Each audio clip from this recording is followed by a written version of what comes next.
Questions?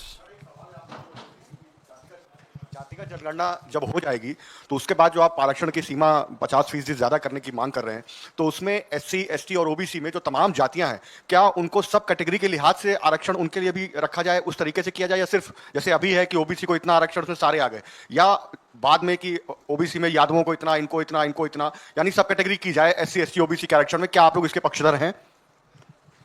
देखिए, ऐसा है कि जातीय जनगणना के जब आंकड़े आएंगे, संख्या का पता लगेगा। और जो जातीय जनगणना है वो इतनी सिंपल नहीं है जैसे उसके नाम से लगता है कि भाई जातियों की संख्या पता कर ली जाएगी।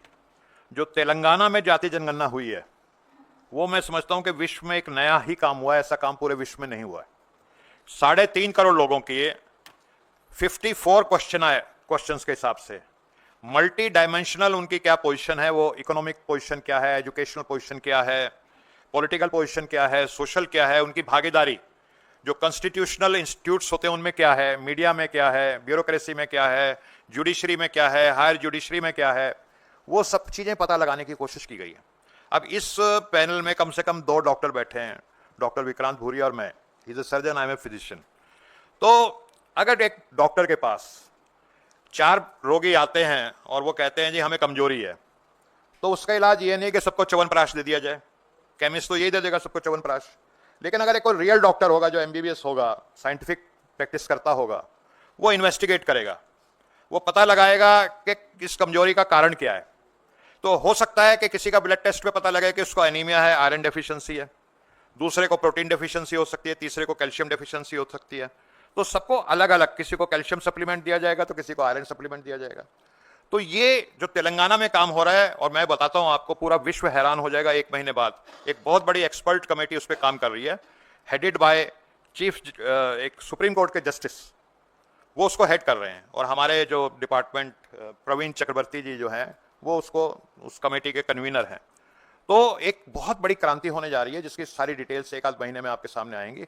हर एक जाति की समस्या अलग है। जैसे आपने बताया, किसी जाति में एजुकेशनल प्रॉब्लम ज्यादा है, कोई जाति ऐसी है जो एंटरप्रेन्योरशिप में उसकी भागीदारी नहीं है, बिजनेस में नहीं है, मीडिया में नहीं है। अलग अलग जातियों की अलग अलग समस्याएं हैं।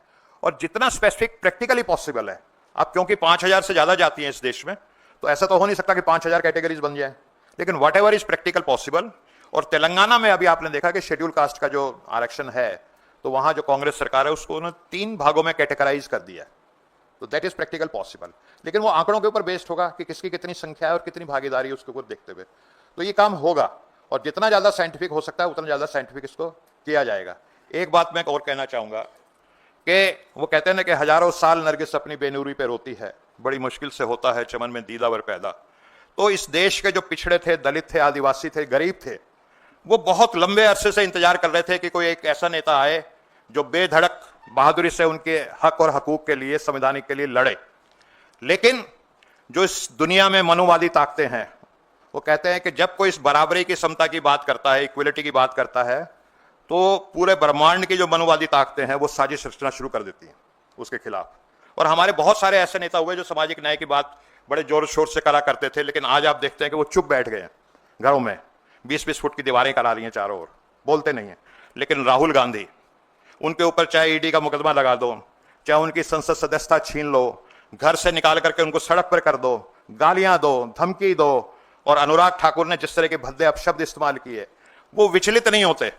वो हिमालय पर्वत की तरह अडिग सामाजिक न्याय के मुद्दे को लेकर के चल रहे हैं। और इस देश के जो 100 करोड़ जो लोग हैं, जो आदिवासी, 100 करोड़ से ज्यादा schedule caste, schedule tribe, OBC के, उनका जो भविष्य है वो बहुत उज्जवल होने जा रहा है। जैसे वो रामधारी दिनकर जी भी कहा करते थे ना कि फावड़े और हल राजदंड बनने को है, धूसरता सोने से श्रृंगार रचाती है, दोराहा समय के घर घर नाच सुनो, सिंहासन खाली करो कि जनता आती है। तो वही काम राहुल जी जो हमारे संविधान रक्षक हैं उनके नेतृत्व में इस देश में होने जा रहा है। जो दलित पिछड़े हजारों सालों से जो पीड़ित रहे हैं, वंचित रहे हैं, शोषित रहे हैं, उनको सामाजिक न्याय अब मिलेगा। जी सर, कांग्रेस ने जाति जनगणना का श्रेय किया, तो बिहार विधानसभा चुनाव में उसको फायदा मिलेगा? देखिए, राहुल जी ने बहुत सारे संविधान सम्मेलन भी किए हैं, राजनीतिक लाभ के लिए काम नहीं करते।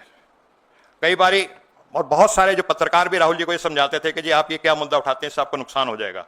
वो अलग बात है कि अब जब से बीजेपी सरकार ने इस बात को मान लिया है तो वो बातें अब खत्म हो चुकी हैं। लेकिन ये एक देश को बनाने का मुद्दा है, और इस तरह के मुद्दे को, और जिस तरह से भी देश बन सकता है, क्योंकि 90% अगर किसी देश के लोग वंचित रहेंगे, वो हाशिए पे रहेंगे, वो देश बन ही नहीं सकता। अगर हम इस भवन में बैठे हैं, मान लीजिए 90% इसकी ईंट कमजोर हो जाएंगी, भरभरा के गिर जाएगा। तो एक एक ईंट, वो कहते हैं ना, व्यक्ति निर्माण से राष्ट्र निर्माण होता है। तो देश का एक एक नागरिक जब सुदृढ़ होगा, सशक्त होगा, खुशहाल होगा, समृद्ध होगा, सुशिक्षित होगा, तभी ये देश बनेगा। जी, दैट्स ऑल, थैंक यू।